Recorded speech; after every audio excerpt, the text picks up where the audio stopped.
दिल्ली के नगरी में बसपा के राष्ट्रीय कोऑर्डिनेटर आकाश आनंद ने नेतृत्व कर बसपा का अमित शाह के खिलाफ धरना प्रदर्शन हुआ।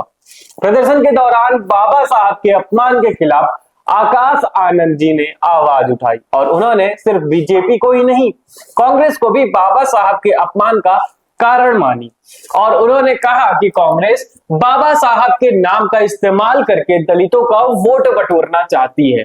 सिर्फ यही नहीं, उन्होंने अपने इस स्पीच में बहुत सारी बातें कही जो आप इस वीडियो में देख सकते हैं। के दिल की बात या आप लोगों के मन में जो आपके दिल को आपकी भावनाओं को जो ठेस पहुंचाए, आदरणीय गृह मंत्री जी ने ऐसी बात, ऐसी टिप्पणी कर हमारे बाबा साहब के खिलाफ, तो इससे जो गृह मंत्री जी की बातें हैं उससे बिल्कुल जायज सबको दिखता है।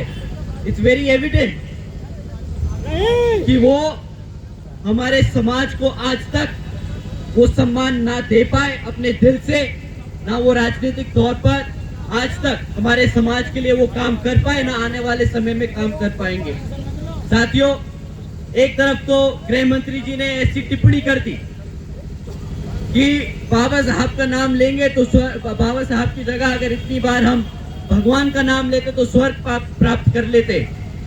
उन्हें जाके कोई समझाए एक बारी कि हमारे समाज ने बाबा साहब का नाम लिया, आदरणीय बहन कुमारी मायावती जी ने संघर्ष किया उनका नाम लेकर, मान्यवर साहब ने उनका नाम लेकर संघर्ष किया, तो हमें यहाँ जीते जी स्वर्ग मिला है।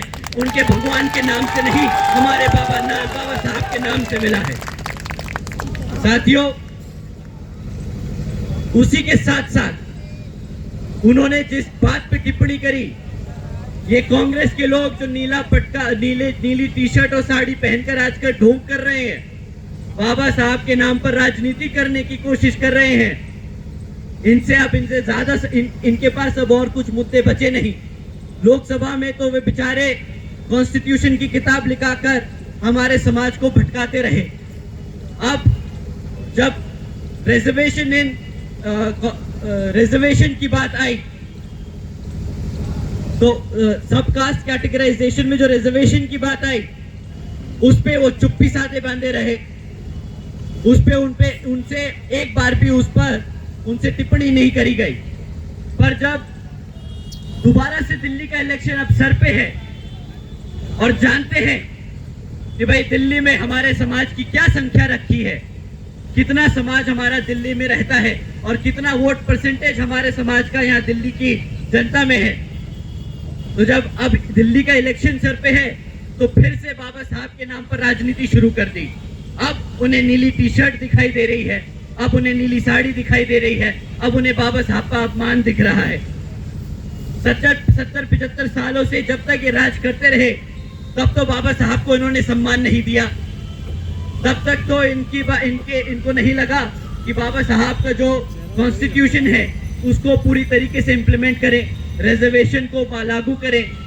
पर अब जब इनकी मजबूरी बन गई है हमारा बहुजन समाज, तो इन्हें बाबा साहब याद आ रहे हैं।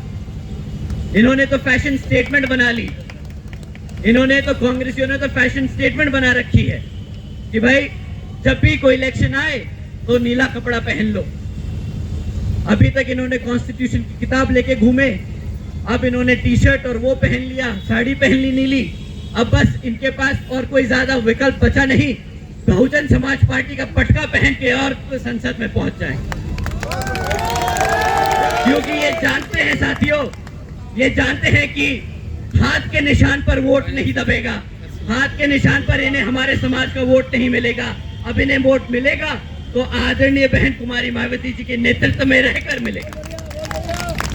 तो साथियों, मैं अपनी बात यही समक्ष में आप लोगों के बीच में रखते हुए आज का जो हम ज्ञापन डीएम के माध्यम से यहाँ पर राष्ट्रपति जी को देना चाहते हैं, तो उसमें आप सब शांतिपूर्वक और जैसा आदरणीय बहन कुमारी मायावती जी ने हमें निर्देश दिए हैं कि हम शांतिपूर्वक यहाँ पर इस मार्च पास्ट को कंडक्ट करेंगे, वहाँ पर हम अपना ज्ञापन देंगे और अपनी बात रखेंगे। हम कोई मुर्दाबाद के नारे नहीं लगाएंगे, हम सिर्फ अपने बाबा साहब के नारे लगाएंगे, हम आदरणीय बहन कुमारी मायावती जी के नारे लगाएंगे और हम अपने मान्यवर साहब के नारे लगाएंगे। ठीक है साथियों, अपनी बात यही समाप्त करते हुए आप सभी का धन्यवाद। जय भीम, जय भारत। बाबा साहब से जुड़े सभी अपडेट आपको हमारे चैनल पर मिलते रहेंगे। हमारी वीडियो ज्यादा से ज्यादा शेयर करिए और चैनल को सब्सक्राइब करिए ताकि सारे अपडेट आपको समय पर मिल सके।